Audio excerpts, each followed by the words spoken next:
Good evening, ladies and gentlemen.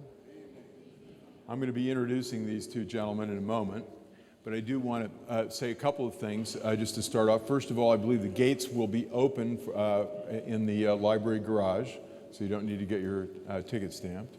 The second thing I want to say is, as usual, we have our friends filming our program tonight, but we also have two filmmakers from San Francisco, Don Logsdon and Lucy Faulkner, who are wandering around somewhere. I think they're here.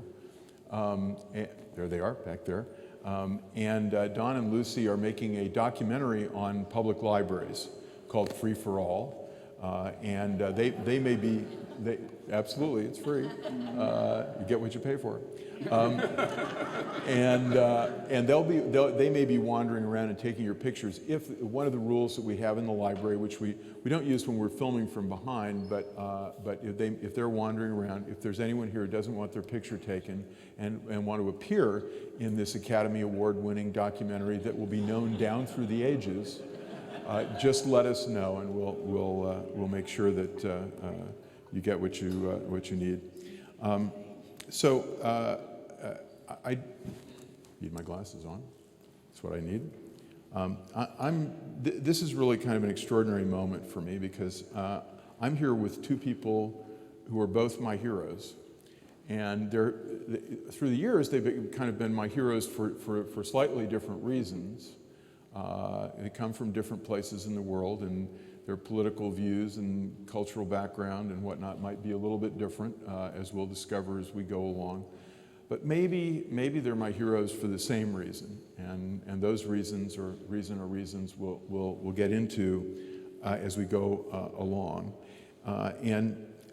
What I want to start by doing is talk a little bit about each one of them, introduce them in essence, and then we'll turn it over to them. I may interject periodically, but we'll turn it over to them to talk about the moment that they met and the consequences of that. And just to cut to the chase so you know what this is all about, the consequences of these two men coming together is the creation of the cold case section of the Civil Rights Division of the Justice Department.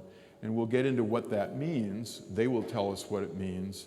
But one of the things they share, again, to give you a hint at why I think maybe they're important and heroes for the same reason, is that it is about justice in this country. And amen to that. Thank you. Thank you, brother.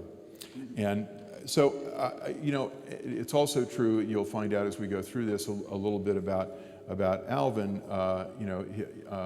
Alvin is a civil rights pioneer and activist, but there's also just a sort of hidden secret is that he gets along really well with Republicans. And Democrats. We'll see that. And then those of you who may know Tom Coburn, who has recently retired as a United States Senator from Oklahoma, you might have seen him on Charlie Rose. He's been on Charlie Rose, been on a lot of TV programs over the years, but I particularly like a Charlie Rose program where they were talking about the debt. He was talking about his relationship. He has some unusual relationships. We've had a pretty partisan Congress over the last few years. It's hard for people on both sides of the aisle to talk to each other. And Senator Coburn plays basketball with the person I think of as the second most important Kenyan American in America, our Deputy Director, Chepto Kosaton Buckner, being the most important back there. But you know that guy in the White House, your basketball playing partner. So I want to tell you a little bit about these gentlemen to kick this off, to set up their conversation in essence.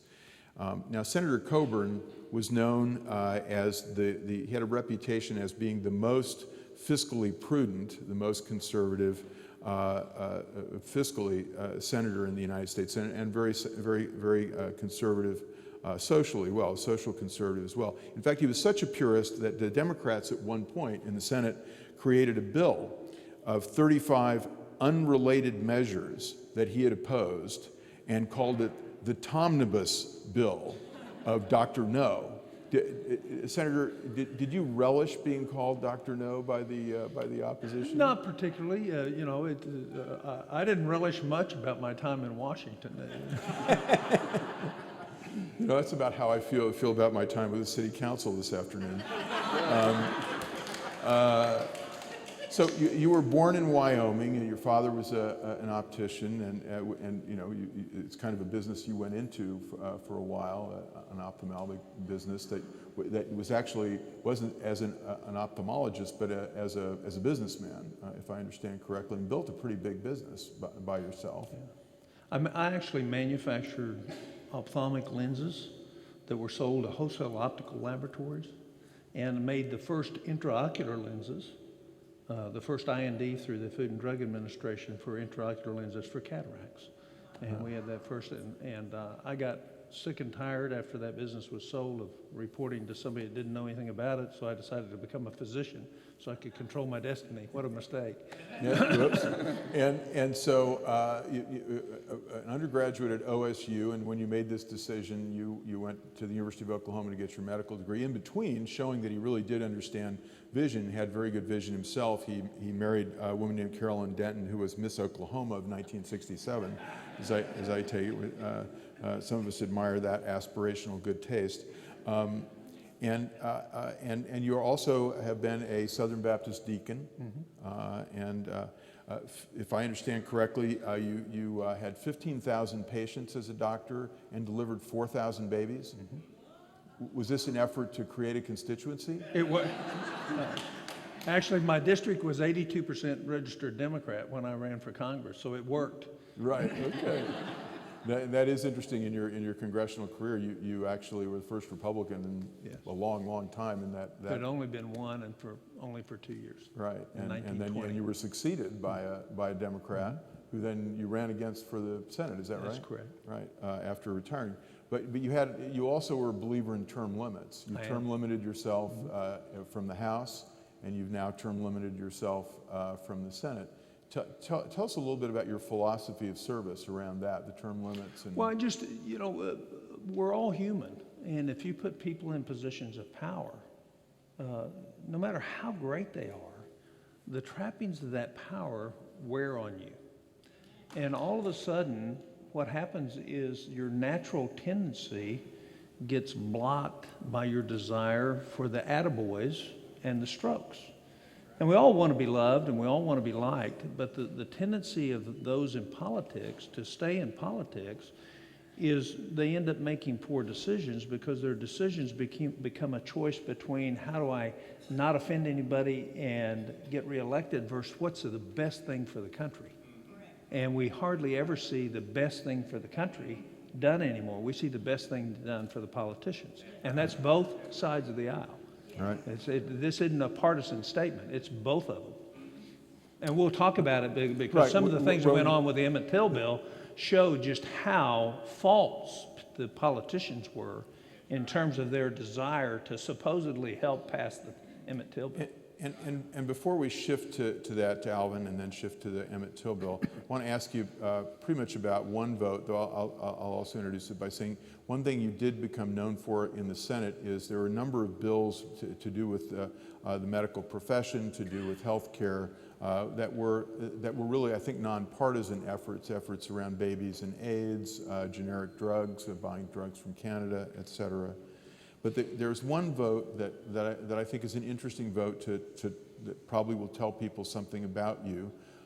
When the last Iraq war happened, President Bush and the Republicans were pretty much mostly in favor of, some Democrats. You voted against it.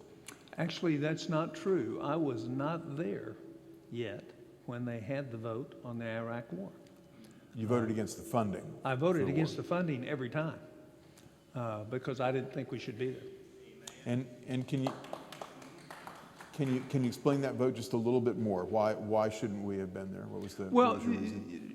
If you looked at my reading of looking at the risk worldwide, I didn't see the risk there as I saw in other areas, and that if we were going to be aggressive to protect ourselves against terrorism, we should have taken care of Afghanistan and made sure we had that taken care of before we went somewhere else. Right. And it didn't have anything to do with false intelligence data. Everybody makes mistakes. The most well-intentioned people in the world make mistakes. But right now, I think, my personal opinion, our foreign policy is in a mess, and I don't think it was much better with the last administration. So I think we have some real problems internationally with saying what we mean and meaning what we say, and being maybe too reactive in certain instances. Right. So you'll understand why this man won the John Hines Award for the greatest public service by an elected official.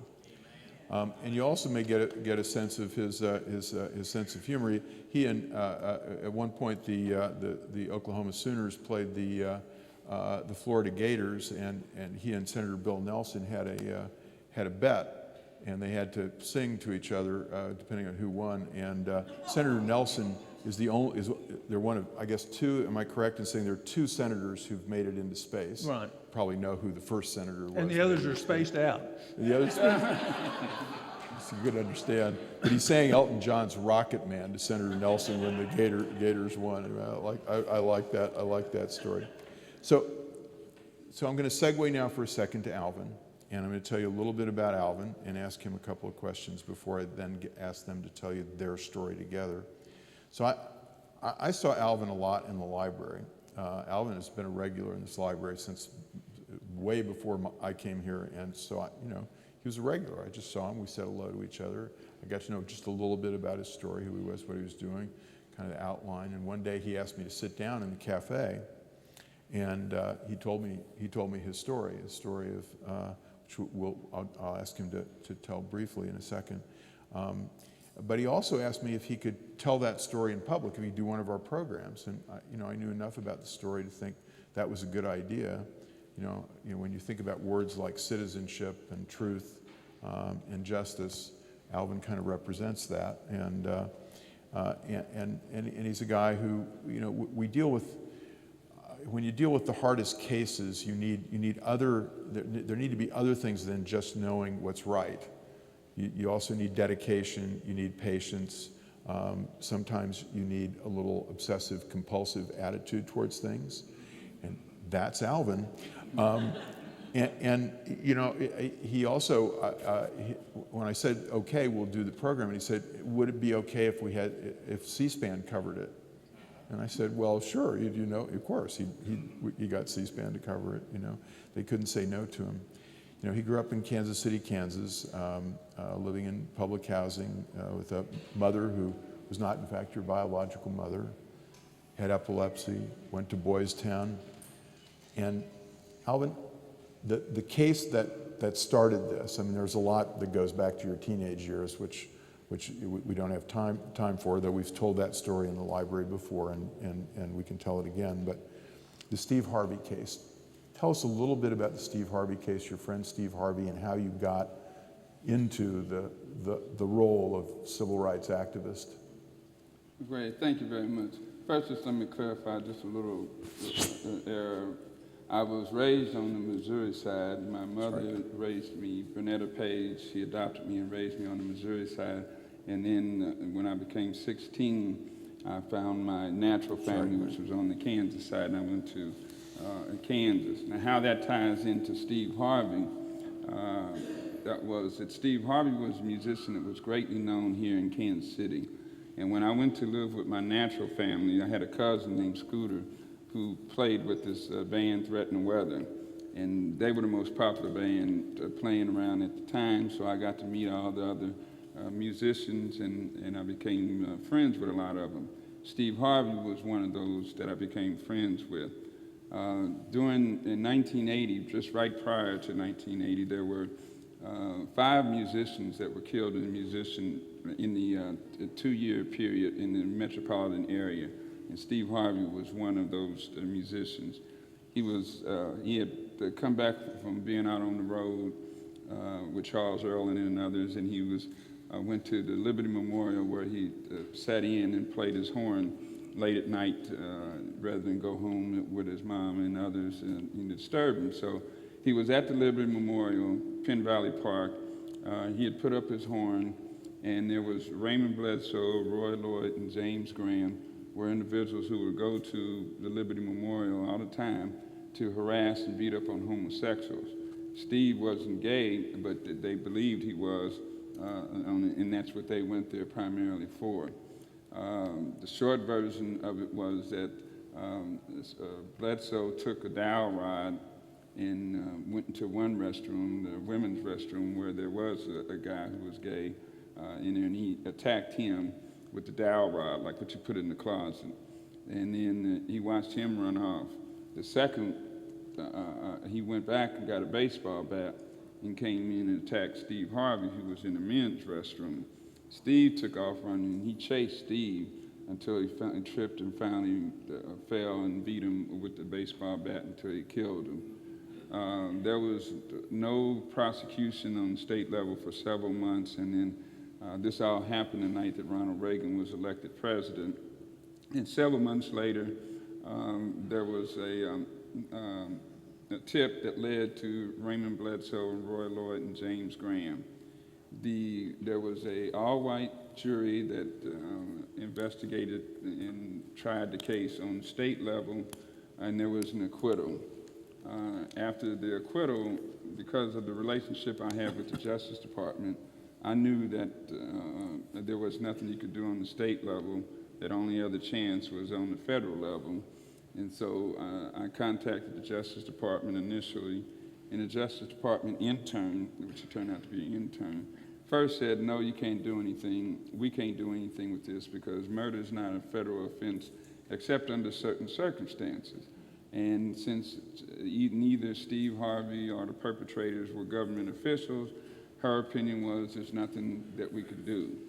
I then went to a friend of mine who was with the Justice Department, Donald Berger, and we talked about it briefly, and we knew that there were things that they could do because there were other cases at the time that were being investigated. So I came down to the library, and me and Steve Harvey's widow came down here, and well, it was really the other library building up the street, and just started studying. And it was during the course of me looking through the law books, it got to about 10 minutes before closing time when I found the statute. And this statute basically said that you can't deprive someone of the right to the use of a public facility because of their race. And this was a park that was under the subdivision of the state. And so they had jurisdiction. 18-month investigation ensued. There was a federal criminal civil rights trial, and then in April 15th of 1983, another all-white jury tried the case on the federal court, and this time they found Raymond Bledsoe guilty of violating Steve Harvey's right to the use of a public facility because of his race. And at the time, it was only the fourth successful prosecution in the country under the Civil Rights Act of 1968. Now Raymond Bledsoe has been in over 30 years, and he now has the distinction of being the longest-serving inmate in a federal penitentiary anywhere who's still in there for his original civil rights crime. And that's it.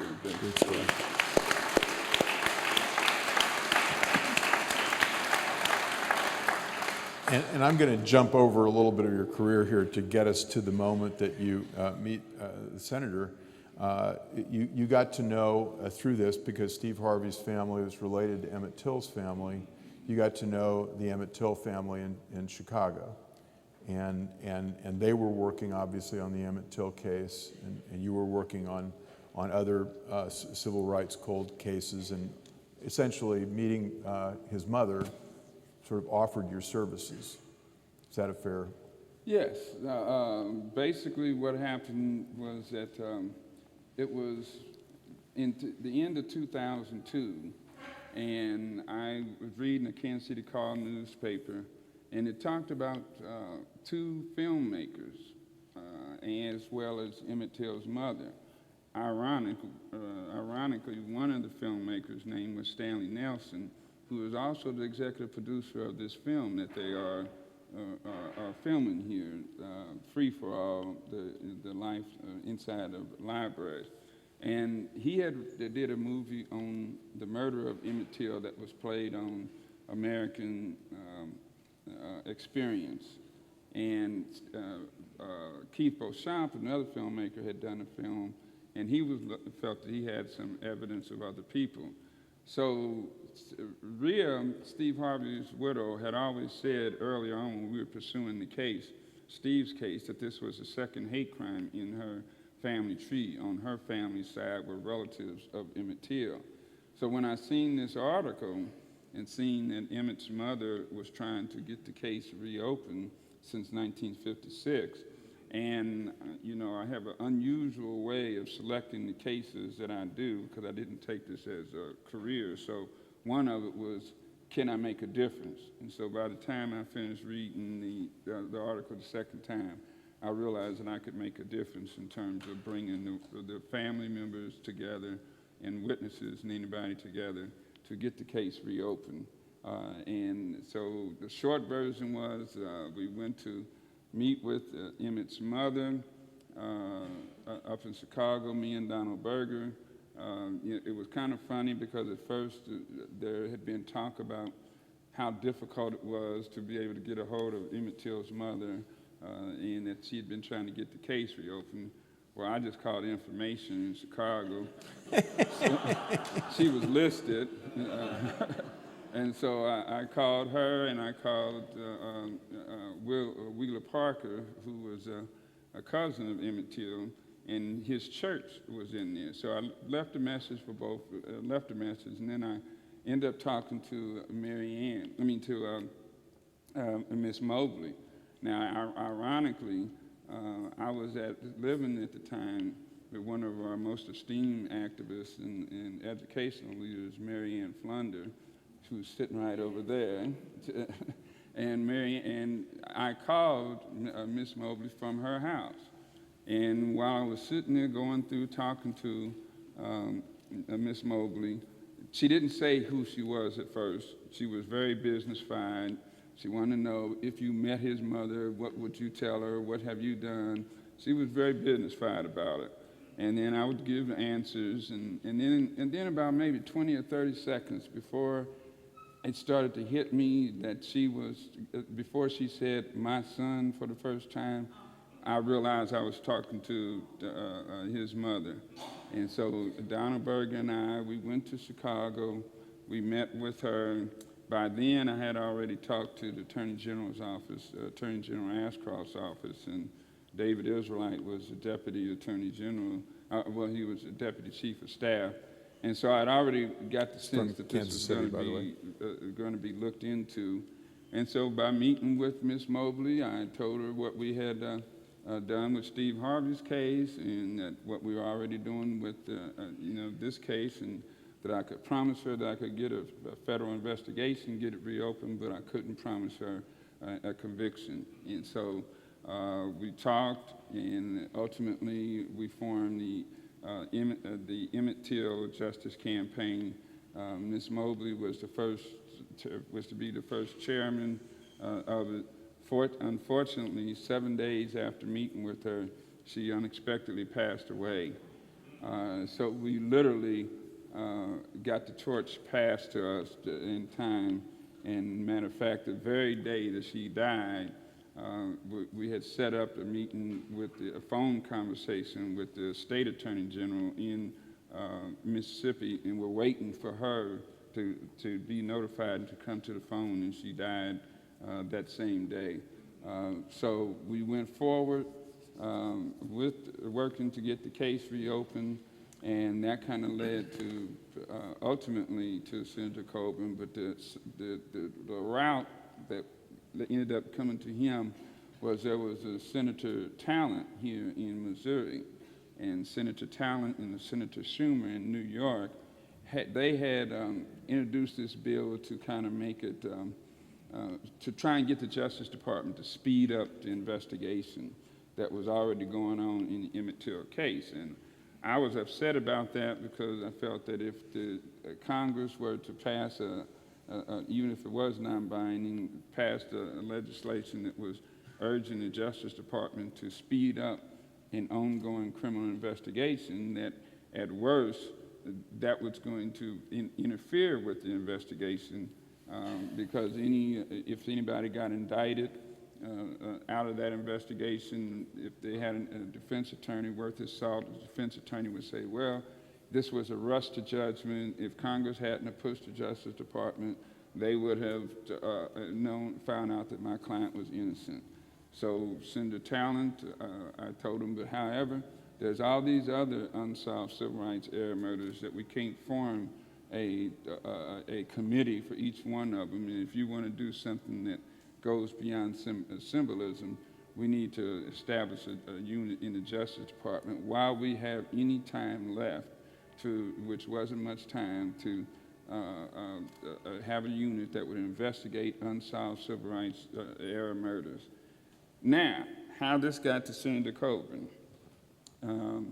While we were pursuing the case, there was this reporter down in Mississippi, Jerry Mitchell, who did a lot of some of these cases, and we started to introduce this bill. Senator Talent, who was Republican, he started working both sides, and we were trying to get bipartisan. Well, one of the reporters had said to me, there'll be no problem getting this bill passed. You know, who would be opposed to this? It won't be a problem being able to get this passed in the law. And I said, no, it's going to be a problem. and so he said, well, why? Why do you think it'd be a problem? I said, well, because I'm a black man that lives in America.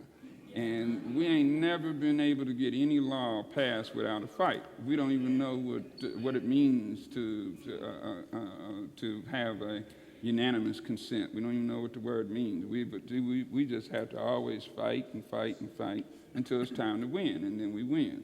And so that's when he said, okay.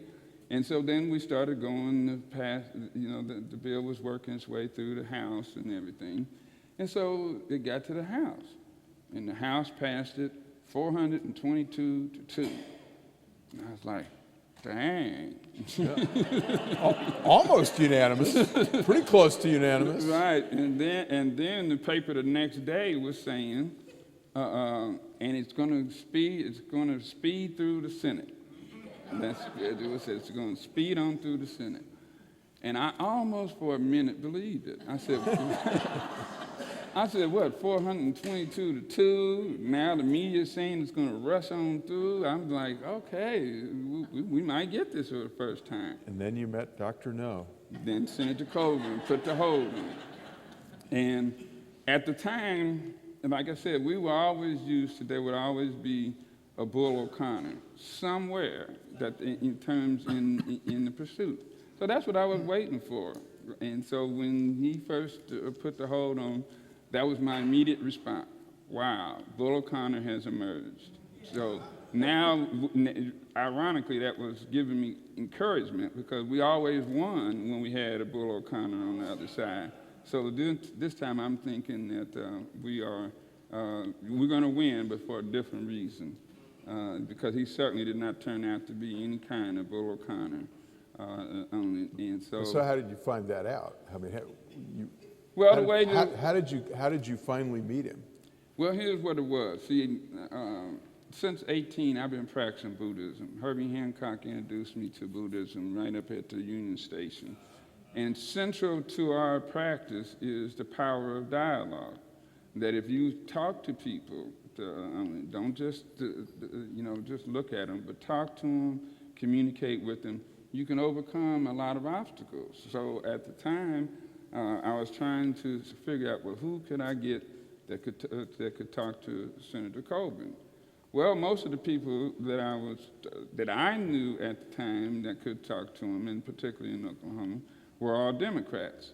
So there wasn't much enthusiasm that they were going to be able to get to him and to convince him. But then I felt, after everybody else was, kind of going to the side, I felt that, well, it must be meant for me to reach out. This must be a benefit for me to do. And so I started reaching out to his staff.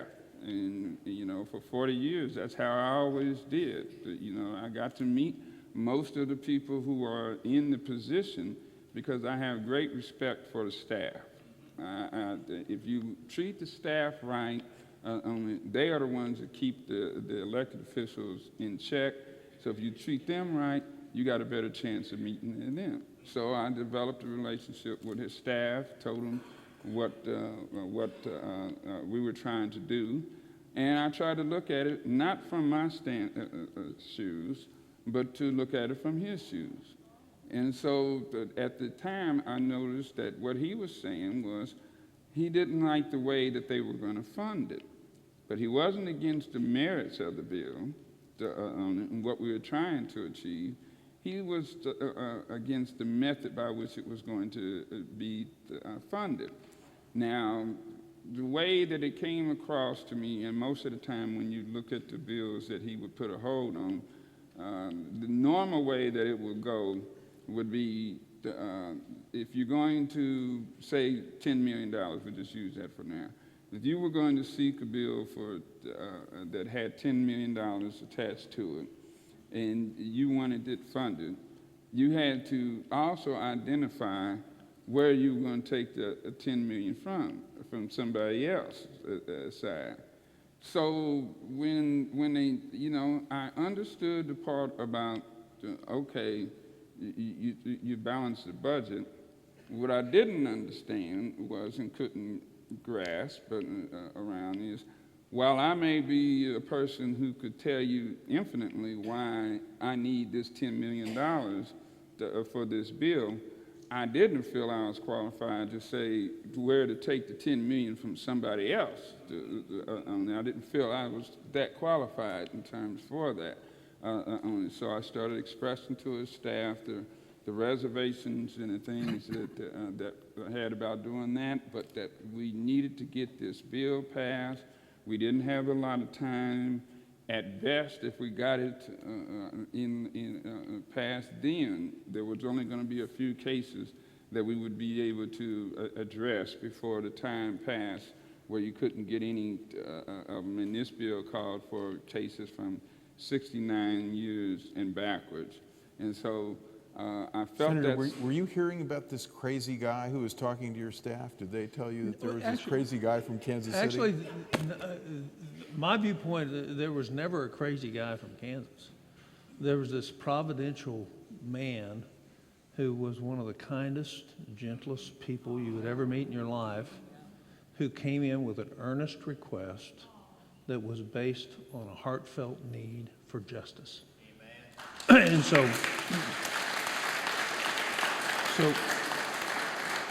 one of the reasons I believe Alvin is successful is because he loves people. And he treats people like he loves them.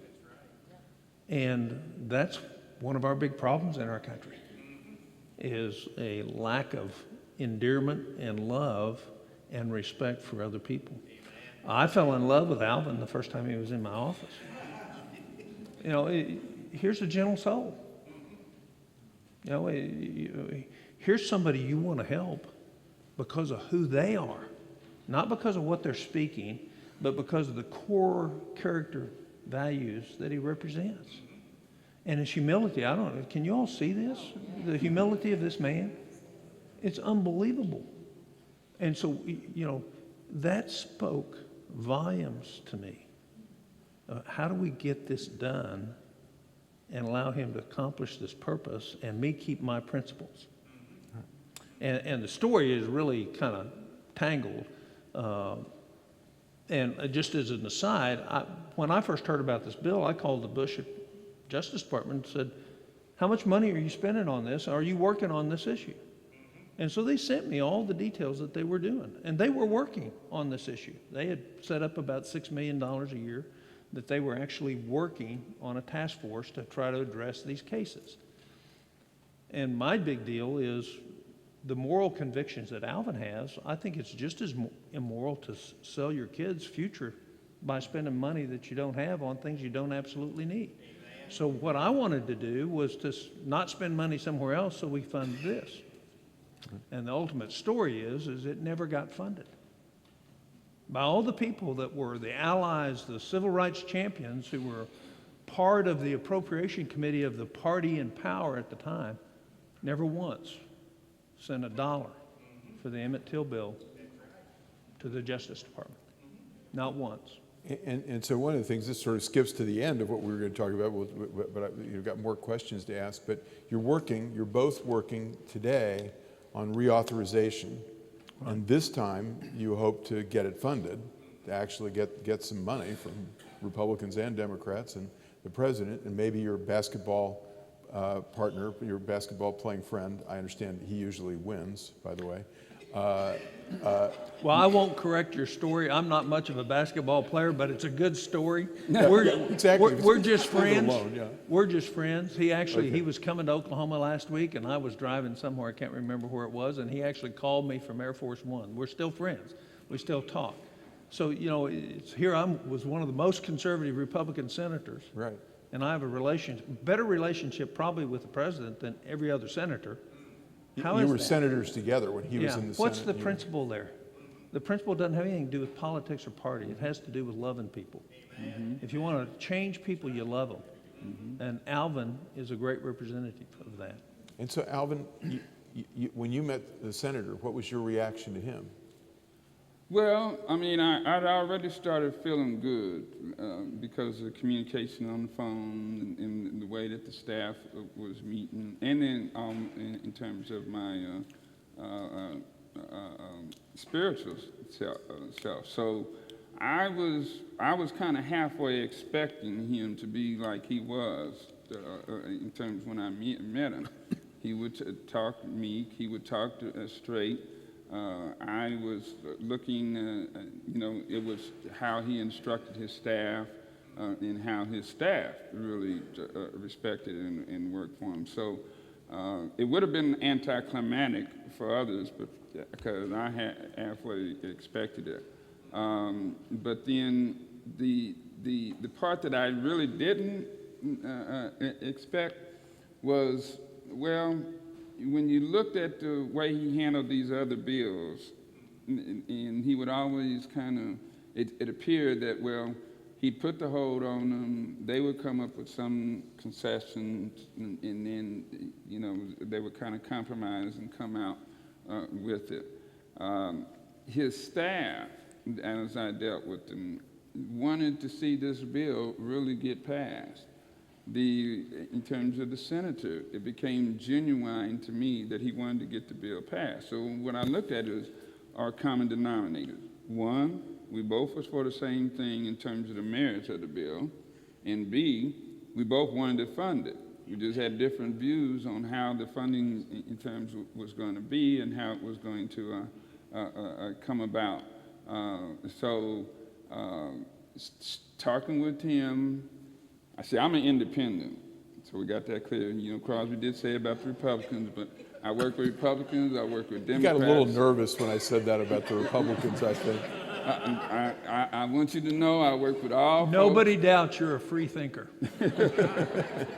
So you know, so there was some dialogue on the Democratic side, you know, where it was concerned about me talking and working with him. So for a while, it was going back and forth. I mean, it was, you know, there was some on the Republican side that didn't like some of the action. There was some on the Democratic side that didn't like trying to reach out to him.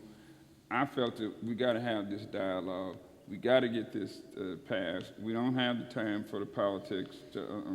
We only got a few more, any cases at all, if we can get any. We only have a few left that we can be able to do. And so along the line, I started noticing a friendship develop, you know, and I've had some people, you know, throughout my life, and some are friends, some are associates, and all, but then I started feeling this friendship developing, and it was things that I became concerned about him personally, his health, and some of these other things that made it, you know, even closer. And so it was the moment that it came the clearest to me was we were getting near the end of the session, and we were trying to get the bill passed. We had to end up having an amendment put because some of the things that we had originally, we as the Emmett Till Justice Campaign, had wanted in the original bill, but some of the Democrats weren't going to allow it to be in the bill. It turns out that his side wanted some of those same things. So what we ended up having was, toward the end, we had two Emmett Till Unsolved Civil Rights Crimes Act. We had the one that we signed off on originally with John Lewis and all the others, Senator Talent and them.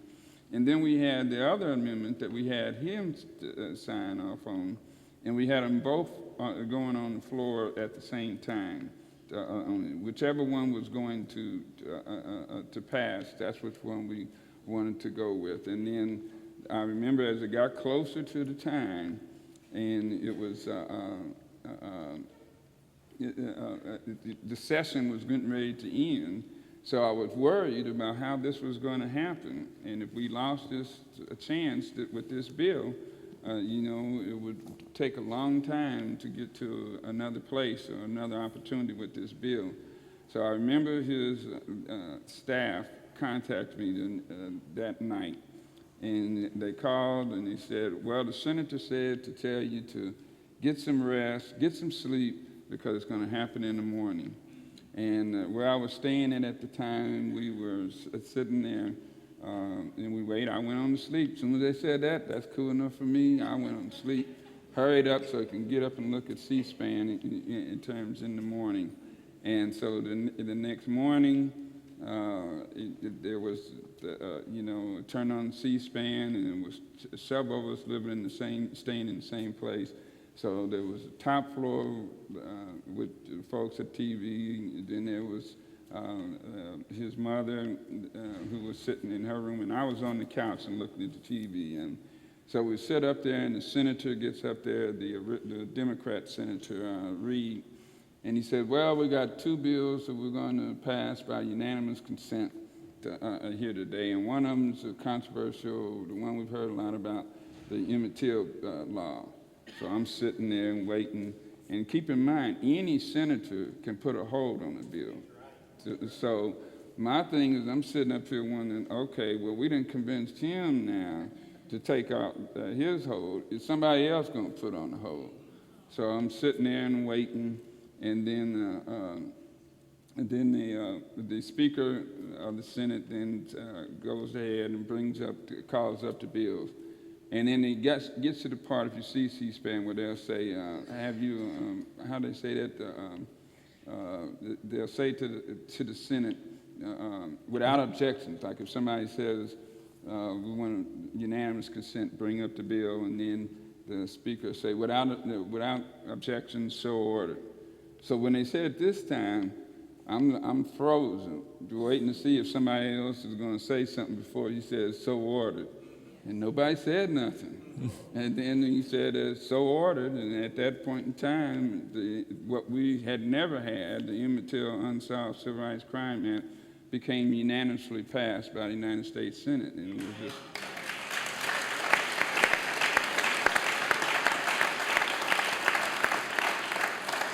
it was just so overwhelming. And then he gets up. And I'm not going to say everything he said, but he gets up and he says that what he said, if you meet Alvin, you'll fall in love. Initially, you'll fall in love with him. And then said, and he's poor as a church mouse. Everybody in the house just cracks up, I said, he did not out me on national TV.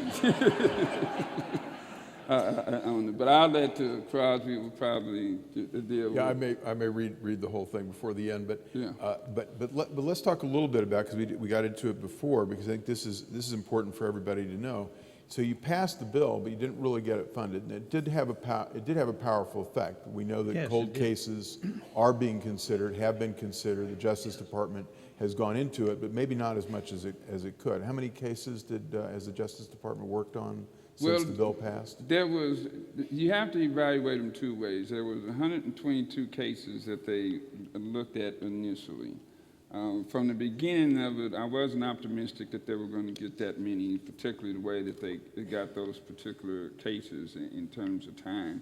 So there was only two that actually, after they finished going through the process, that they were actually involved in, and that was resolved.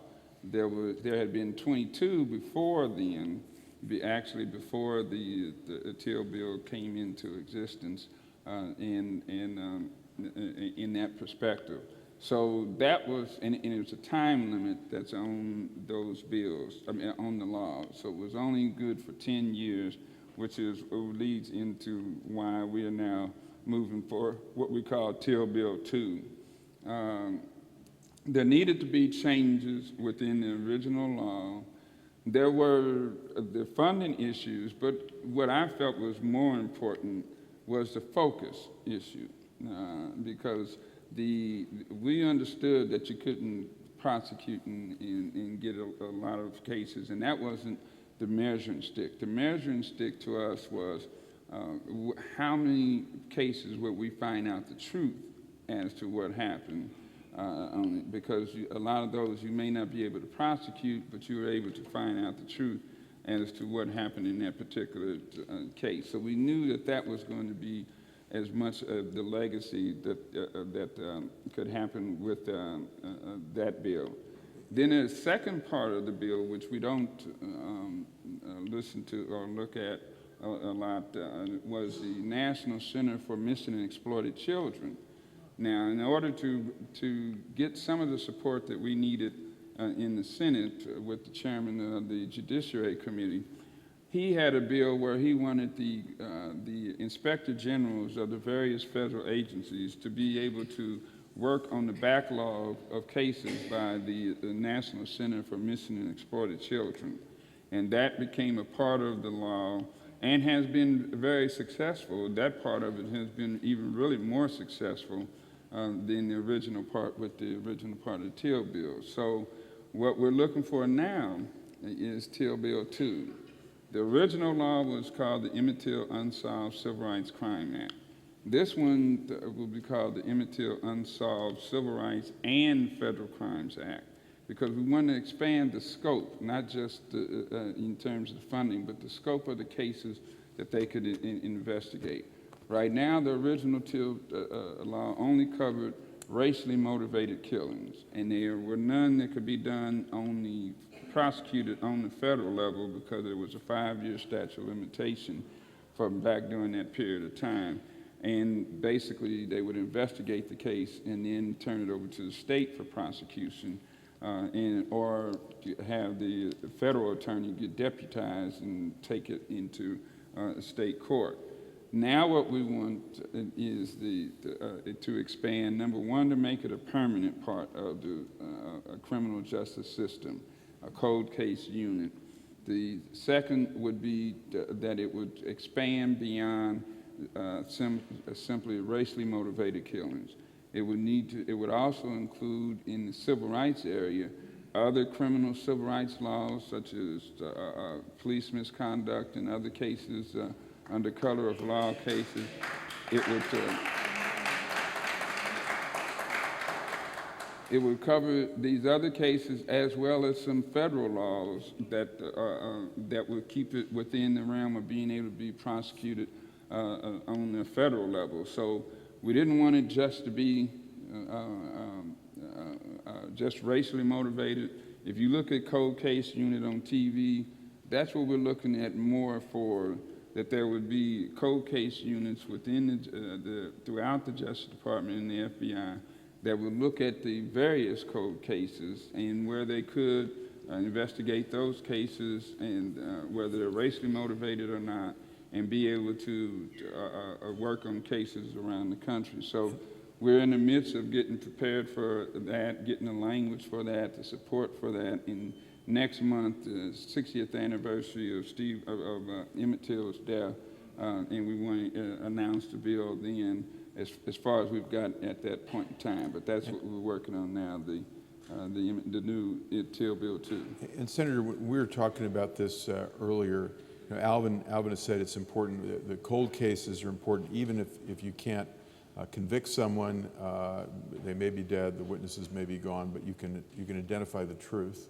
You said earlier, you talked a little bit about the rule of law and the importance of this bill for the rule of law. Can you talk about Yeah, that a little bit? one of the things I see is, and I'm still traveling around the country active on some other areas, the thing that holds our country together is our confidence in the rule of law. Amen. When we don't have that confidence, then our glue starts failing, and we see all these divisions and cracks. And we've seen some of that in the last 2 years in our country. And that's why it's important. You know, it's not just as it is important to prosecute people, but truth matters. Transparency is important. And if we don't have confidence in the rule of law, no matter who you are, if we can't do that, we won't survive as a nation. We'll fall apart. We'll disintegrate.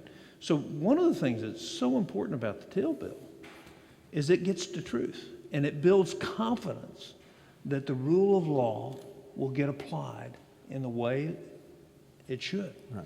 And we have some dark history in our nation. You know, we have some. But what we're seeing with the Till bill is we're seeing amends to that. And even when we can't prosecute, I mean, we know a lot of people who are guilty of a lot of crimes that their families are suffering the consequences of their misdeeds, even though they never were convicted. Everybody now knows who did what on so many of these. And that matters, and that restores the confidence in the glue that binds us together. And so do you think the chances are pretty good for the reauthorization? Yeah, I think they will. I told him in private before, I'm not allowed to lobby Congress for 2 years because I'm a former senator, and that's a good deal. But I did get a message that there is a senator that wants to sponsor this bill on our side, and I know the staff. I can't lobby them either, but I can send him to the right people to get it done. So that's what we're going to do. That's great. That is great. And I think that the response that we're getting thus far is very good. We're getting good response from the Senate Judiciary Committee in some of those members, as well as some on the House side. We think it's very important that it be bipartisan and bicameral, and that was one of the few times that it was done before in terms that way, and we want to continue to do that way.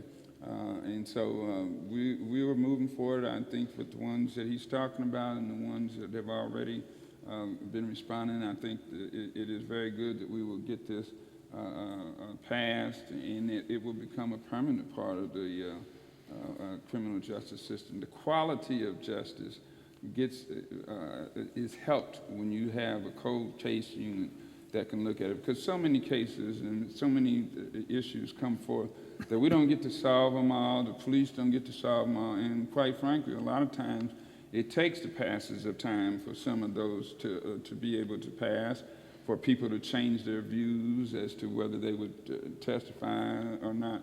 And so to enhance the quality of justice, we feel very important that the time for the Emmett Till Unsolved Civil Rights and Federal Crimes Act is now for this to become a permanent cold case unit, and that we will look at the Emmett Till, the poison that came out of Emmett Till's death. I mean, really, if the killers of Emmett Till knew all the positive things that was coming out of his death for all these years, and afterwards, when they wanted to send a message, they would have put him on a train and sent him back to Chicago, because it was just too much, too positiveness that is coming out of that. And we want to continue to make it so that we're not only look at Emmett Till as a victim of a racial act. We want him to be viewed as a victim of a human act, a human violation. And we want the law that has his name on it to reach out and cover that broader spectrum. Let me ask you both the same question, because I think we've talked about truth, we've talked about the rule of law. I think there's another reason that this is so important. What you're both doing, that you're doing it together, is so important. And I'll preface this by saying two things. One about Senator Coburn. The thing that you were known for in the Senate was being the great opponent of the increase in our debt. And one of the reasons, and you alluded to it earlier, is that it's the wrong thing to leave to our children. And Alvin, a story about Alvin that's important to me.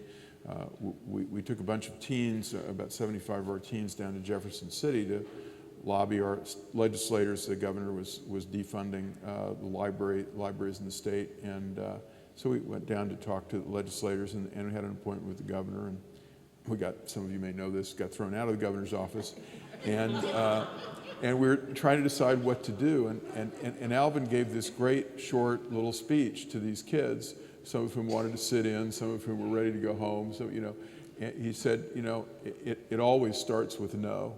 When you want something, when you're fighting for justice and for truth, almost always it starts with no. Senator Coburn talks about that in his book on the debt bomb, about when he lost the Bridge to Nowhere vote, 82-15 or something like that. He said, lost the vote, you win the dialogue.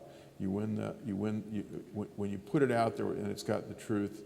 And so with both of you, I'd like to know, as a legacy, the Till Bill and what we tell our children about what we're doing, is that an important, I think this is a softball question, but is that an important motivation for you? Because it's sure why you're here in this library, I think, for me. Yes, I think that there's a broader legacy. I think the legacy will ultimately reveal itself. Those in our children and those that are in school, they'll define what these moments in terms really mean. I think that there's multiple views and multiple legacies. And you have the legacy of truth and justice. You have no matter how long it takes. You have the power of friendship and dialogue. I mean, it could have went another way. I mean, he could have not listened to us or not communicated. The friendship that came out of that. What it says to me is if we reach out to everyone that lives in our world, and we try and build up from within ourselves to look at the dignity of life in everybody, and to see that everybody has a mission in life, everybody is doing something good, you'll find that there'll be a lot less violence and a lot less other crimes that are being committed. And so I want anything that I can do to be a part of that legacy. That's what I'm totally committed to do and have been and continue to do. So while as great as the Till Bill has been, and there's a little side story with that, I've always been trying to not be doing what I've been doing for all this long time. I had other goals in life. But it was like I'd wake up and I'd be 18 years old and I'd be doing this, and then I'd wake up and then 28, and then I'd wake up 38, and life is going on. And each time that I was, trying to say, oh, I'm gonna leave this alone, go back to music and entertainment and these different things, another greater moment or a greater case would come along. So really, when it came time for the Till Bill, the part of the personal side of me was, well, if I can't do it by getting rid of one at a time or doing one and leaving it, maybe if I say I'm gonna go after all of them at the same time, that it would go. And that didn't happen. So I would say the rest of my legacy, I don't even know what it's gonna be. There's gonna be something else out there. More to go. Let me jump in. I know what it's gonna be. God has his hand on this man. These aren't accidents that things have come to him. He's kind of a prophet. He sees a need. Somebody comes to him, he provides the wisdom towards a solution. And each one of the stories is different. I mean, each one of his stories are different. And the fact is he's being used by a greater power to put great things in the world. And you, I want to, that's real serious. I want to tell you a little funny aside about this story. I was kind of cantankerous in the Senate, and I admit it. And I was known as Dr. No, but seriously, I looked at the Constitution. I said, we ought not be doing things that aren't in the Constitution, and I have a pretty narrow view of what the federal government's role is. I think we're actually quite capable of doing a lot of this stuff ourselves. We don't need Washington telling us. But so anyhow, when they had heard that I put a hold on that Emmett Till bill, 3 senators, and I'll name them, Leahy, Dodd, and Durbin, said, we'll kill Coburn. We'll embarrass him to death. So they reserved the Senate press room for a press conference because I held the Senate. You know, it passed 422-2 in the House. Who would dare hold the bill? And so I decided when I heard they were going to do it, I did something no other senator has ever done. I went and sat in the press gallery while they were going to berate me for me holding the bill. And then as soon as they finished, I had a press conference to answer all the questions about why I did it. So it was really funny to watch them. It was one of the most entertaining times I'd ever had, because here's 3 guys that were coming to nail me, but they knew I wouldn't be there, and it's a whole lot harder to say something to somebody's face than it is to say it when they're not there. And it was just, they were just squirming while they were trying to berate me for holding the Emmett Till bill, when I very confident, just like I'd explained to Alvin, here's why I'm holding it. Let's figure out a way to get it paid for that doesn't add to our kids' debt. We can do this. And that's what I did with all the bills while I was in the Senate. I didn't hold a bill to hold a bill. I held a bill to say, we're going to pay for it, and it ought to be in our role. And if you want to negotiate with me, I'll help you solve it, and we'll pass the bill. If you don't want to negotiate with me, then I'm going to hold the bill. And so it was very effective because I held about 4,800, 4,900 bills that didn't happen. Yeah, he did. Dr. Doe. So I think you got a flavor for these two men and what makes their partnership work, and we can hope that they get to our friend in the White House and get this done again. I do want to. There's one last thing Okay. that I want to say in terms of that. You heard him say about all the other bills, but one of the things that really got me was later on, after I seen on the website and be able to talk to the staff, they said yours was the only bill, and they had it on there, where the senator withdrew his hold without a concession. He said in this instance he felt that it was a greater good with this bill by letting it pass than to hold on to it for other concessions and that type of thing.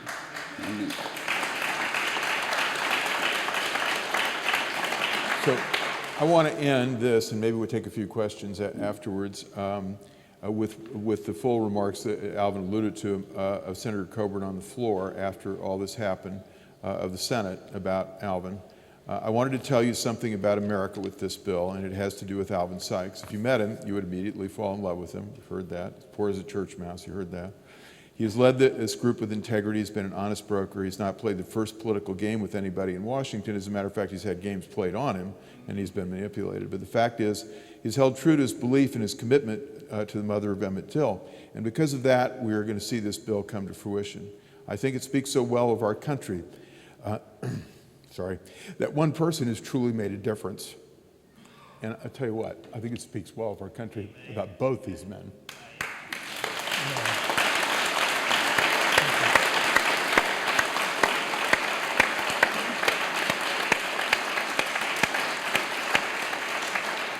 So I think we take a few questions from the audience. Yes, sir. There's a microphone right here. We'd prefer if you would go up to the microphone. If you can get over there.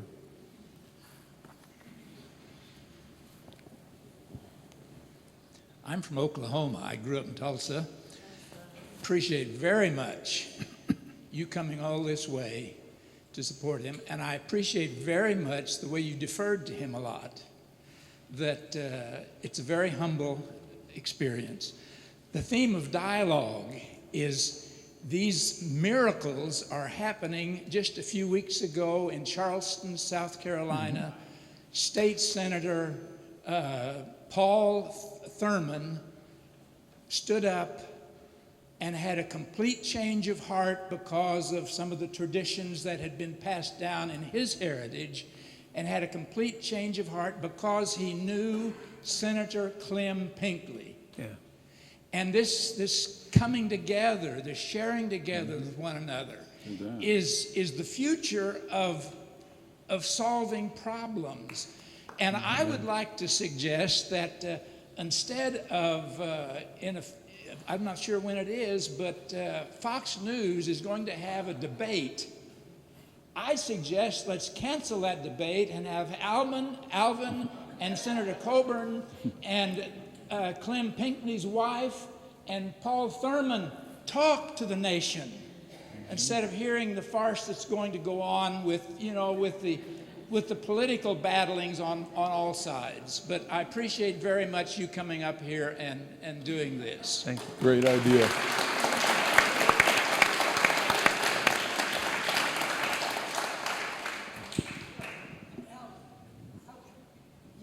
Alvin, I would like for you to, real short, tell them about your trip to Mississippi. Trip to Mississippi. Which, on which trip? We had several trips. So, One where we went to the courts when the man got prosecuted. now the one that she's talking about was another one of the cold cases that did result in a conviction. It was right after. To give the short version of it, so you know about the case. Back when Cheney, Goodman, and Sherner were killed, there was a pursuit of looking for who their killers were. They were the 3 civil rights workers, 2 of them that came from New York, and then 1 that lived in Mississippi. And during the course of the case of looking for those 3, they found other bodies of people they weren't looking for. And they initially thought that these other bodies were the 3 civil rights workers. So the FBI and them prioritized and looking into the case and everything until they realized that it wasn't 3 civil rights workers. So then they devalued it and they passed it on to the state, and the state never did anything for years. Well, the Charles Moore case, the Morris, it was Dee and Moore, the 2 of them that they had found. Years later, as we were getting into the cold case era, we had cases that were done before Emmett Till's case, and then we had cases that were done during it. And this was one of the ones that was kind of in the cuffs. And so Mary Ann and I, we went down there for part of that trial. And one of the things that was very awesome that came out of that trial was you had the Ku Klux Klan on trial, and you had the brother of the Ku Klux Klan testifying against his brother.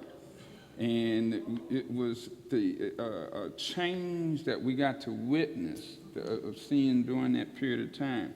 Some of the people thought that there would be the racial fighting and animosity, but what we've seen mostly during those cases and during those times where there were the family members or friends who were years later cleansing themselves and testifying against the